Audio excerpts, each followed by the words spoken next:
Okay, ready? Yeah. Ready. All right, everybody, welcome. Paradox of Sports, episode 38, March 2021. What's up, Jack? Good. How are you? Oh, I'm doing all right. So we were just visiting before we got started here and got recording about you wanting to do some streaming, like play some games online. So tell me a little bit more. I am very unfamiliar with that world. So what goes into that? Uh,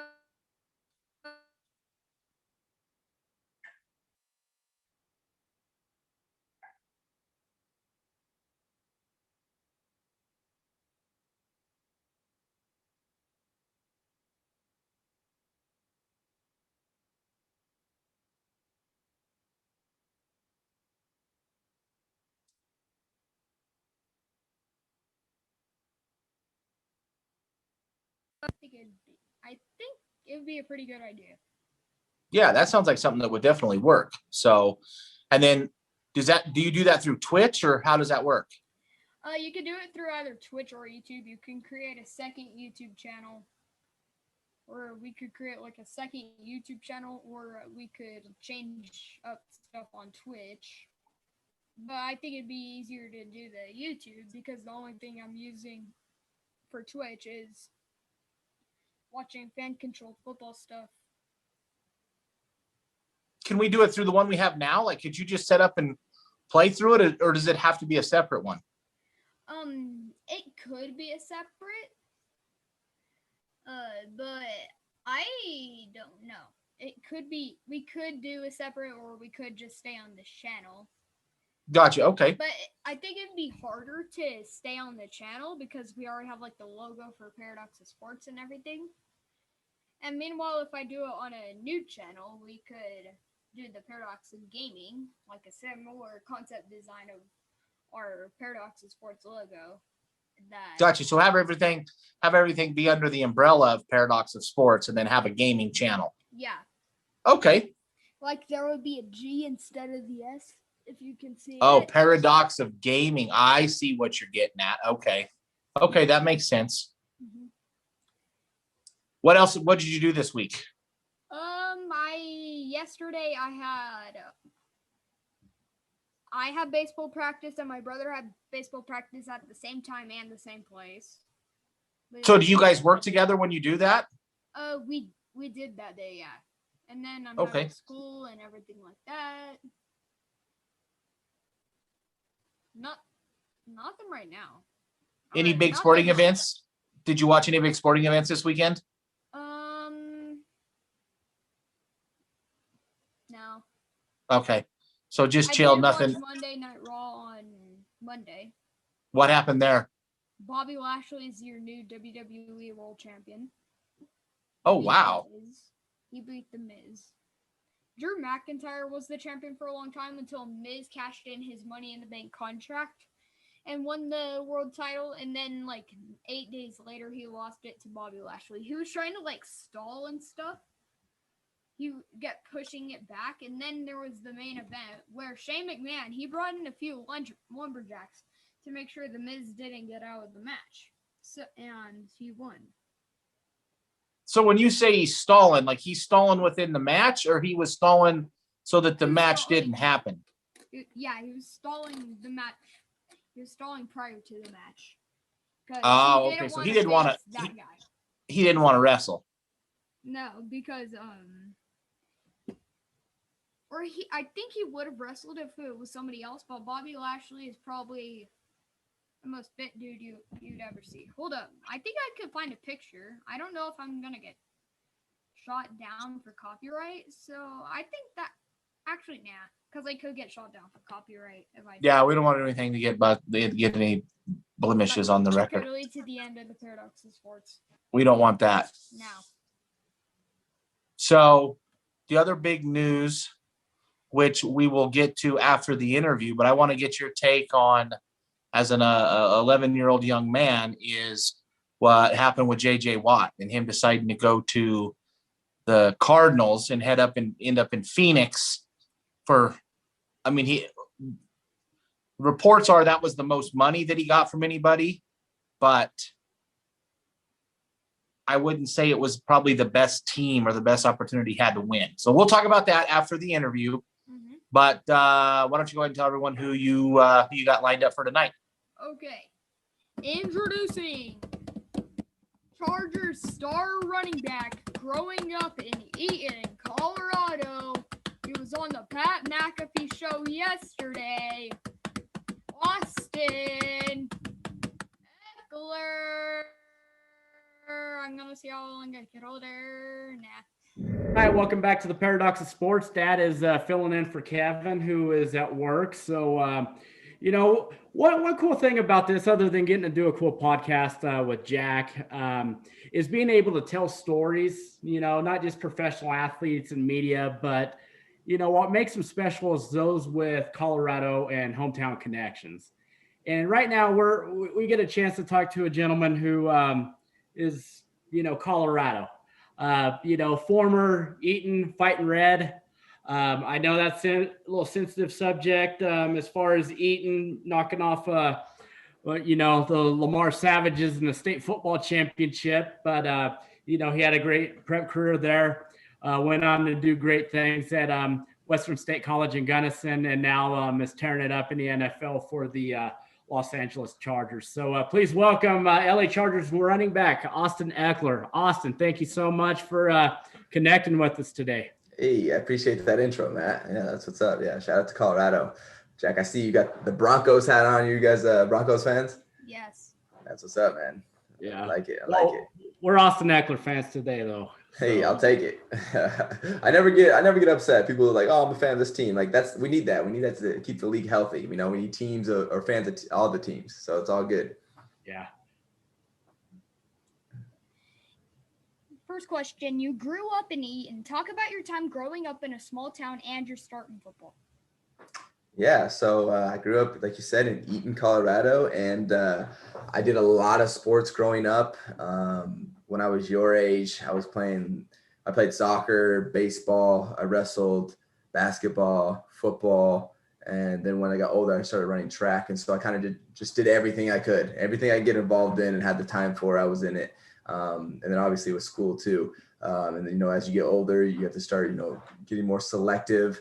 And, I started selecting the sports I liked most. And going into high school, I played basketball, football, and then ran track. And that just kind of helped me, just be a complete athlete all around. Even though football was still my favorite sport, I still played all those other sports just to help me stay athletic, stay competitive. And in a small town, you play the same sport with, your buddies for every single, sport. You all just travel in a pack.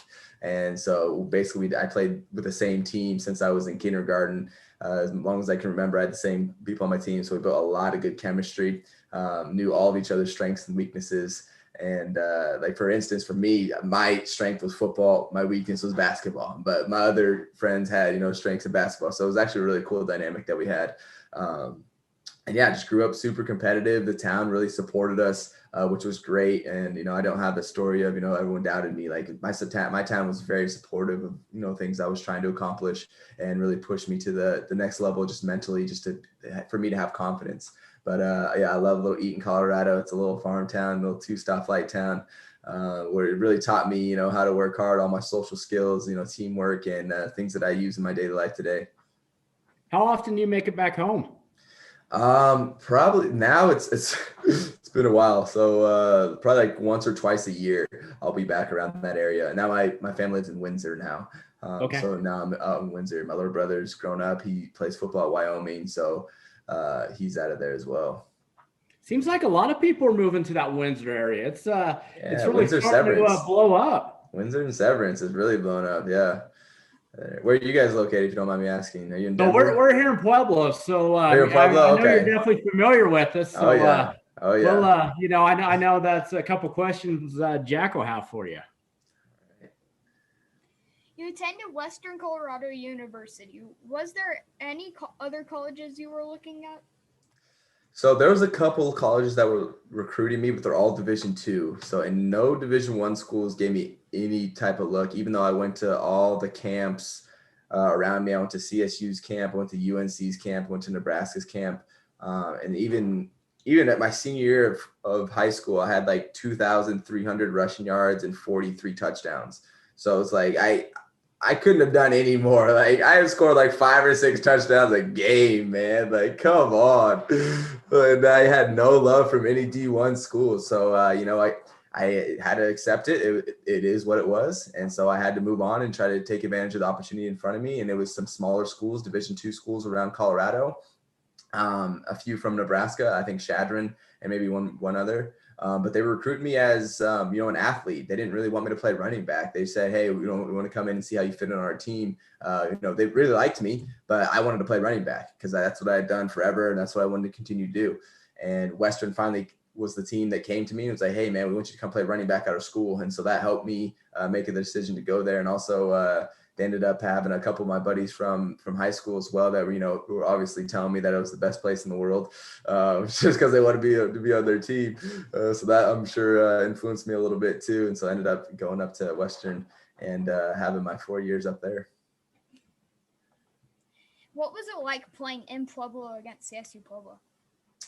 So Pueblo was a powerhouse. I don't know. I haven't kept up with the RMAC lately. I don't know if they still are. But we're doing well. Yeah. So when we were there, they were definitely always the powerhouse. I don't think we ever beat them. Maybe we beat them one time. I don't think so though. But yeah, we always knew it was going to be a tough game. It was going to be the toughest game usually in our schedule. And going down to Pueblo, anywhere we went, it was just a long drive. But that was actually one of the closer ones. So that's one of the ones I look forward to. But no, it was always a really fun competition though, because I knew their head coach. We had a relationship. He really respected me. I respected him. We had that dialogue too. Even after I was done playing, he reached out and was like, "Hey man, if you need any help, with Pro Bowl or Pro Day stuff, we'll help out." So I really appreciate that of him. But yeah, it was always the game. Them and Colorado School of Mines, they used to be really good too. But those are still are. Yeah, they are. Yeah, those are our two tough matchups that I look forward to, because if you can go and do well against the toughest team in your conference, then it shows that, okay, you're actually a solid player. But yeah, they definitely made us try to earn our work out there, and they got the better of us. Sorry to interrupt, son, but you were talking about some of the just only getting D2 offers, and right. I mean, I know the goal is the big time colleges. You hear about SEC, Pac-12. You want to get in there, whatever it takes to be D1. But there's some amazing athletes that have come out of D2 schools and have gone on to do great things. Yeah, absolutely. Not just in the NFL, but with. I'll look at Shane Carwin with the UFC. There's just a lot of good athletes.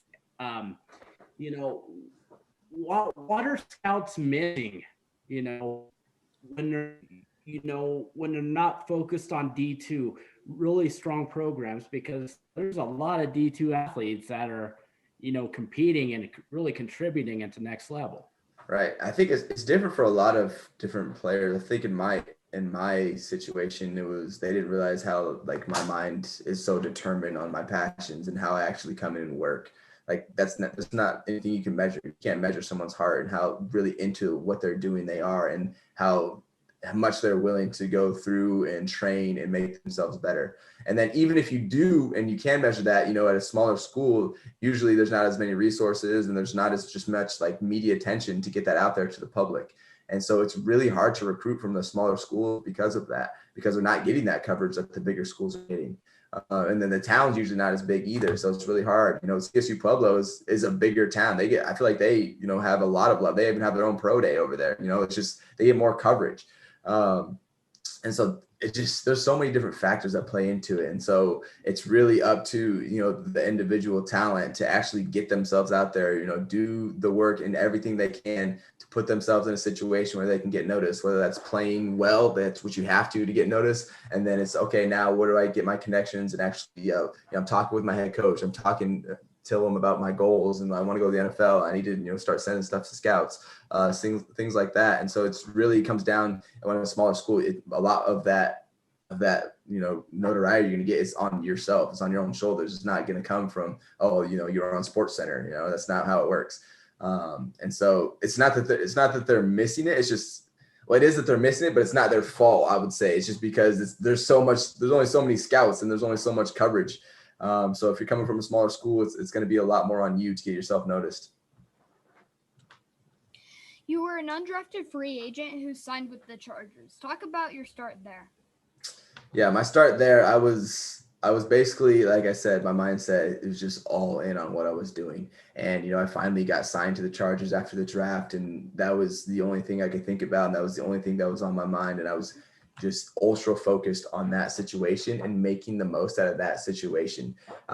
This is how I was raised, was to say, hey, make sure whatever you're involved in, you give it 100% at the end. If you're done with it, you didn't like it, you don't have to do it again. But if you go again, hey, make sure you're in, you're giving everything you have. And I just grew up with that. And so once I grew up with that, it became who I was, and that became what my mind was. And, I wanted to make sure I had zero regrets coming out of this. So I told my family, I was like, you guys leave me alone. I know you're excited. I'm excited too, but I need to make sure that I can take advantage of this entire opportunity and to make it to the max, so I can say when I'm done with here, I did everything I could. Now it's just on the coaches to make. I did my rookie year. I had a lot of opportunity in the special teams, on scout team, special teams, that is, and I took advantage of it. I didn't really have much opportunity on offense until like the last preseason game, which I did pretty well. And that was because I was putting in all my preparation. I was there. I was doing the work. I was making sure I knew all my stuff and making sure I knew all the steps, what the coaches were coaching. And then it was just time to go out there and perform. And that's when you have to take over as an athlete. And that's why I was there, because I was able to perform. And I showed that. And then I started, just to gain recognition and started to snowball. And you brought up a good point about, just busting your tail on special teams, scout team. Being a Colorado guy, about the story with Terrell Davis in Tokyo. Yeah. Didn't think he was going to get a chance to get into the game, wanting to fly home, eating hot dogs on the sidelines, and just, made that monster hit, on special teams against the 49ers. And that's when he got noticed and, turned into a pretty good career. And it was not too bad, huh? Yeah, he did all right, little Hall of Famer there, but but just that one thing, just changed the dynamic and everyone's mindset, because that's what it comes down to, man. Like if you have the skill, then it's like, okay, how far you're gonna go is in your mind.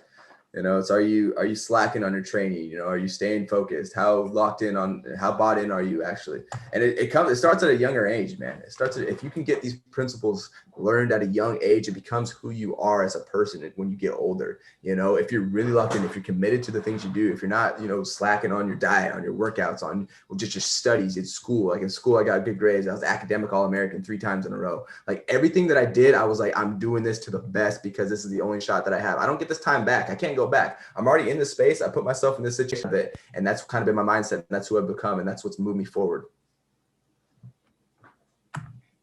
Your best year was 2019 when you had 557 rushing yards and 993 receiving yards. Talk about that year. Yeah, so that was kind of that was my third year. It's crazy to say I've been played 4 years now, but that was my third year.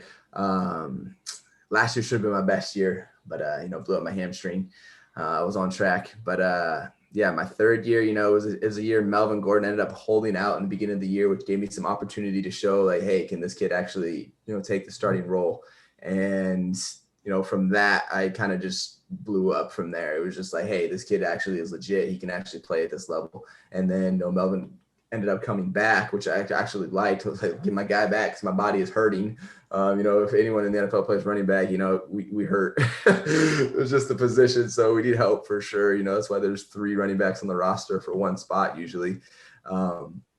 So he came back and then we went back into kind of a split role. But, I had Phillip Rivers as my quarterback, which really helped me out in the passing game as well, just because he's not as mobile. So he's going to get rid of the ball as quick as he can, whether that's down the field or checking it down to me a lot of the times. And, it was just, that was my year where I showed that, hey, I can get the ball in my hands and I can make plays. And that's why I racked up so many, receiving yards. And, I wasn't much of a rusher that year because they give most of the carries to Melvin.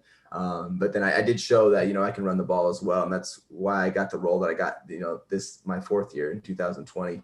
And just trying to build off of that 2019 season and show that I can continue to make plays.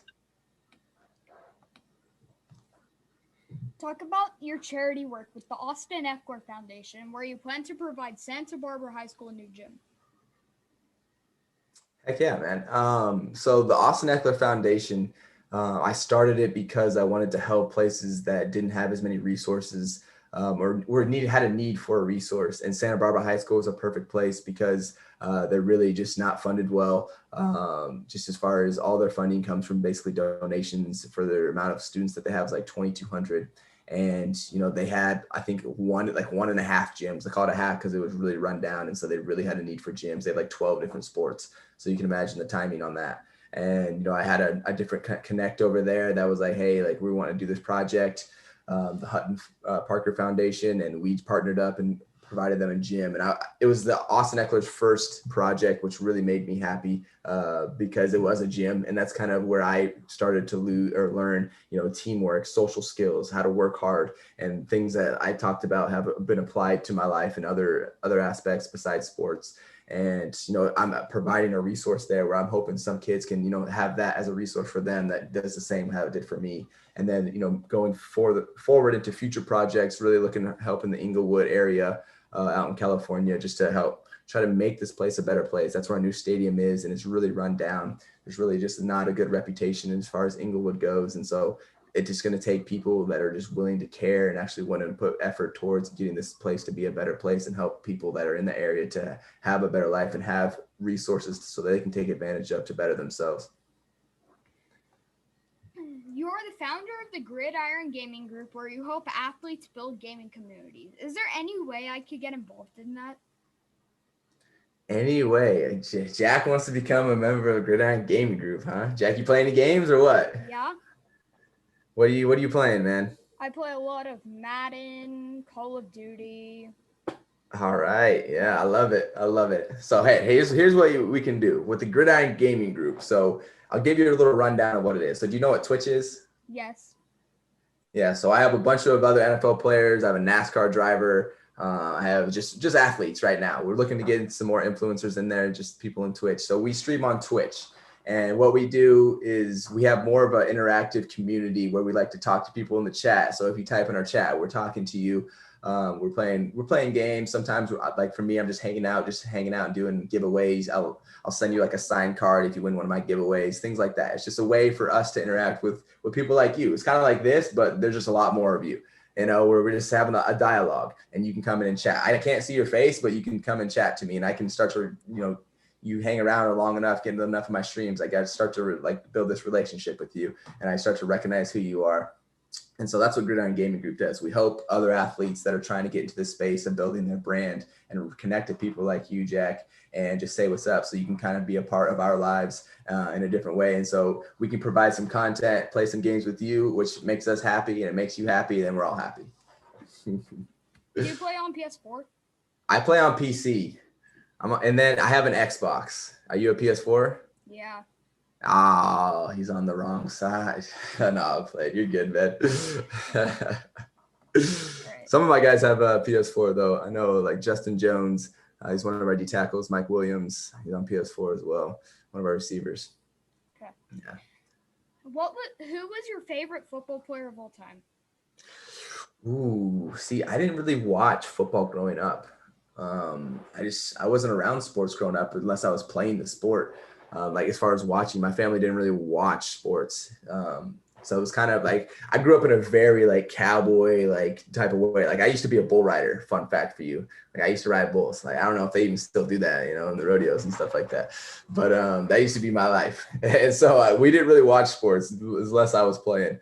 And then I kind of transitioned out of that life and then more into the sports life as I got older.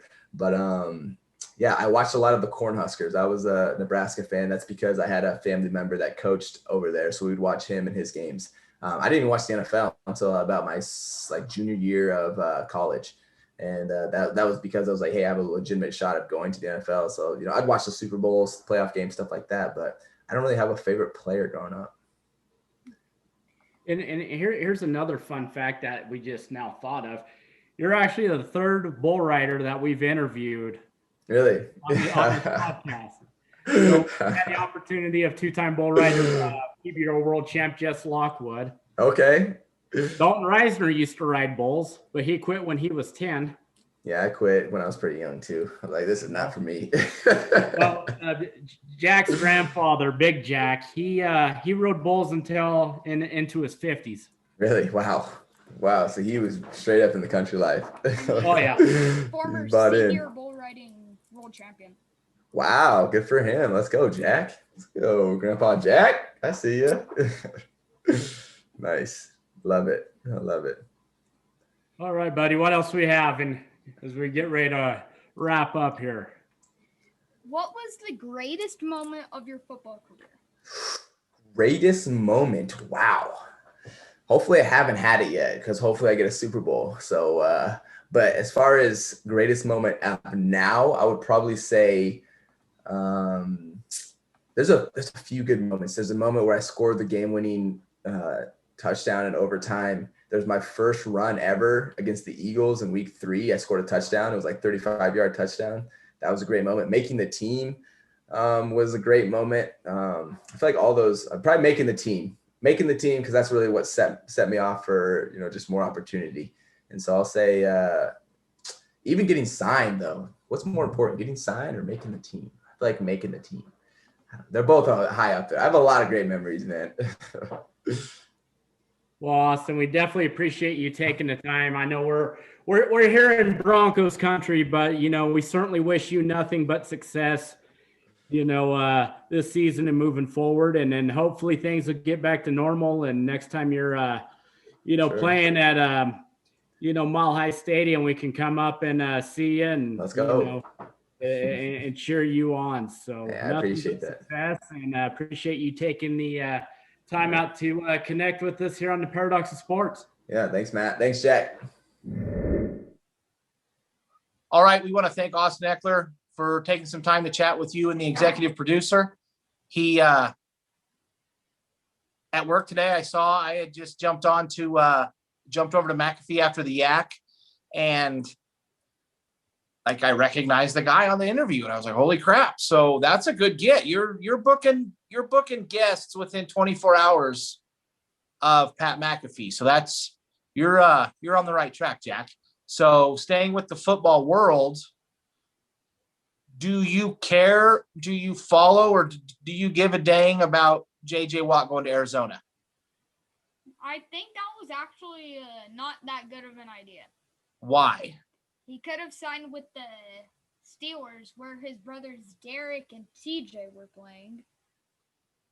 Now, reportedly, which you never know because people can just put anything they want on the internet, he wasn't going to get as much money. So now I don't know how much career money. I don't know if he's made $100 million or not in his career, but let's say it was 6 or 7 million different for 2 years. Let's say a 2-year deal. The guaranteed money was 6 or 7 million different. Would you turn down 6 or 7 million for the chance to play with Vaughn in Pittsburgh? I'd probably turn it down because I'd play with Vaughn. Okay, so you'd turn down the money and you'd go play with your brother in Pittsburgh. Yeah, if you don't know who Vaughn is, he's my brother. He's a head shorter than me. Yeah, for now. For now. For now. I don't know if he'll ever catch you height-wise. I'm growing. Yeah, I know you're growing. I could hit 6 feet. I anticipate you getting to 6 feet. So 5'11", and we'll round it up. You get to 5'11", we'll call her 6. Is that a deal? Yeah. Okay. My mom says that if I get 6 feet, it's gonna be a miracle. I would not argue with your mom about that. But my mom's male equivalent height is 5'11", so. Yeah, so see, you're right there. You'll get there. You'll get close. Now, you don't take into consideration the living. Do you realize how crappy Pittsburgh is and how awesome Phoenix is, or do you not care about that? I somewhat care, but I don't really care that much. Gotcha. So it's not more of the quality of because JJ did tweet this morning. It was pretty cool to wake up and it was 65 degrees out because he was in Phoenix this morning. So, and I bet Pittsburgh sucks, man. It's an old, dirty, dingy. So now the stadium's, I've been to a Steelers game Heinz Field, and it was a lot of fun. But it's still, we've driven by the stadium in Arizona last summer when we were down there, and man, I'm telling you, being a professional athlete in Arizona would be pretty cool. Yeah. But you're taking less money and going to play with your brothers. Mm-hmm. Okay, that's an admirable. Is that the word? Admirable. That is an admirable thing for you to say. I'm proud of you. So what's on the docket this week? What do you got to do? School, baseball practice. That's about it. How's school? Are you getting good grades still? Mm-hmm. Always. Okay. Good job. Keep that up. And then baseball, how long do you practice before you start getting into some tournaments? 3 weeks, actually. That's our Oh, first. really? Yeah. Our first game's in 3 weeks. Nice. Well, we're going to have to get the executive producer to shoot a little footage of that. We'll put together a little Jack baseball package here in a couple weeks. Get that up on the YouTube channel. Yeah. Cool. Mm-hmm. Perfect. Well, good job with the interview. Like I said, that's a good get. That's a good guest. Next week, I believe, sticking with the baseball theme, we're going to talk a little baseball next week. I know you also spoke with another Denver Bronco / Texas Tech Red Raider. We have that one canned. So you've done a lot of interviews in the last 10 days. Mm-hmm. Cool. Okay. Well, it's time for the outro. That's this week's edition for the Paradox of Sports Podcast. Be sure to like and subscribe to us on YouTube. Follow us on Twitter and Instagram. Be sure to you guys stay safe and have a good week. See you guys on next week's edition of the Paradox of Sports Podcast. See you.